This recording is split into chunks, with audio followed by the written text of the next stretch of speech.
Très chers amis, bonjour. Nous arrivons cette semaine dans la paracha Béalotera. Plusieurs sujets sont annoncés dedans. Notamment, on va commencer à retrouver les plaintes, les incriminations des Bnei Israël vis-à-vis de Moshe Rabbeinu, puis vis-à-vis d'Akadosh Baruch Hu, vis-à-vis d'Hachem. Et à partir de là, à partir de cette paracha Béalotera, ou plutôt à partir de la moitié de cette paracha, nous allons donc commencer à avoir une succession de plaintes qui vont continuer dans les sections suivantes, puisque nous retrouverons la section de Korah avec la révolte de Korah, Shel Arlecha, la révolte des explorateurs. Donc tout va partir dans notre paracha, tout va commencer à partir de là. Pourquoi? Parce qu'on est arrivé à un moment durant lequel dans le désert, les Bnei Israël, eh bien finalement sont bien. Et oui, étonnamment, commencent à râler à partir du moment où ils sont bien. Effectivement, avant les plaintes, on nous rapporte que les Bnei Israël étaient entourés par les Ananékavod, par les nuées de gloire. Et donc, ces nuées les accompagnaient et elles prenaient une forme. Le jour, elles prenaient une forme différente la nuit, mais les Bnei Israël étaient en fait protégés. Et ils étaient protégés de ce qu'il y avait autour d'eux, dans le désert, de ce qui pourrait leur faire du mal, de ce qui pourrait les atteindre. Donc finalement, ils étaient dans une sorte de cocon. Et puis c'est dans ce contexte qu'intervient la première plainte. Nous voudrions retourner en Égypte. Nous étions mieux en Égypte, nous mangions du poisson gratuitement. Et évidemment, la question qui est connue, mais en Égypte, nous étions esclaves, en Égypte, nous étions maltraités. Comment se fait-il que tout d'un coup, on transforme l'Égypte, qui était la cause des souffrances des Bnei Israël, en l'Égypte qui était si bien, dans laquelle nous étions si bien traités? Comment on a pu transformer l'Égypte qui nous veut du mal, l'Égypte qui nous oppresse, à l'Égypte, qu'est-ce qu'on était bien, qu'est-ce qu'on mangeait bien là-bas.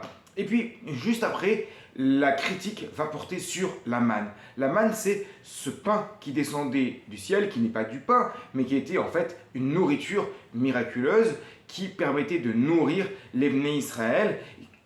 Ils n'avaient pas à faire la shrita, ils n'avaient pas à faire l'abattage rituel, ils n'avaient pas à s'occuper eux-mêmes, non, ils sortaient et ils trouvaient la manne dans les conditions qui expliquent les rachamim, qui expliquent nos maîtres. Alors, pourquoi ces critiques-là?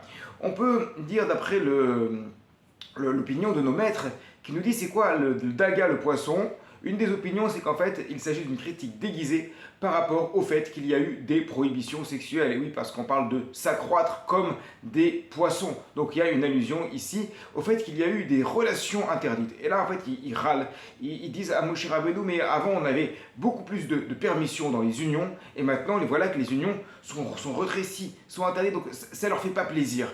Et puis la manne, alors la manne, effectivement, ça va être lié à la nourriture. Oui, mais la manne, le Midrash nous enseigne par ailleurs que c'était tellement bon que si il voulait, ça pouvait prendre la forme de n'importe quel aliment désiré, de l'aliment préféré. Alors pourquoi râler dessus? En fait, il y a un point commun entre les deux. À partir du moment où les unions interdites, il y a plus d'unions interdites, eh bien, on va se retrouver toujours avec le même conjoint ou avec la même conjointe.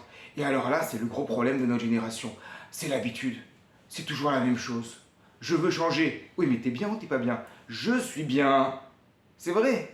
Mais alors quel est le problème? J'ai envie de changer.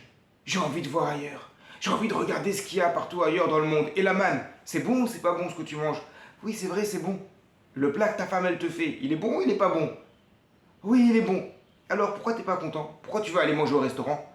Pourquoi tu veux aller ailleurs? Pourquoi tu veux changer? Parce que c'est toujours la même chose. Mais ça, ce qu'on raconte ici, dans la Torah, c'est l'actualité hyper moderne. Et peut-être même dans toutes les générations. Des fois, on est super bien. On a ce qu'il faut à la maison. Dans tous les sens du terme. On dit, j'ai besoin d'aller voir ailleurs. Mais pourquoi tu veux aller voir ailleurs? C'est toujours la même chose. C'est toujours la même chose. Mais c'est bien ou c'est pas bien? C'est bon ou c'est pas bon? C'est bon.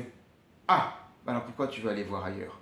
Vous voyez ce qu'on est en train de raconter ici, dans la Torah, le moment où les Bnei Israël ont commencé à se plaindre. Pourquoi ils ont commencé à se plaindre pile à ce moment-là? Justement parce qu'ils étaient parfaitement bien.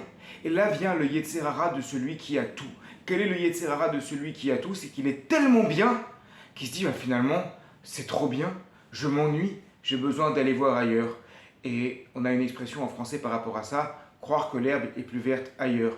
La réalité, que dit-elle? Elle dit évidemment l'herbe, elle n'est pas plus verte ailleurs. En vérité, c'est un travail que chacun doit faire sur soi-même. Si on est bien, si on réfléchit un peu sur nous-mêmes, est-ce qu'on est bien? Est-ce qu'on a ce qu'il faut à la maison? Est-ce qu'on mange à notre faim? Oui.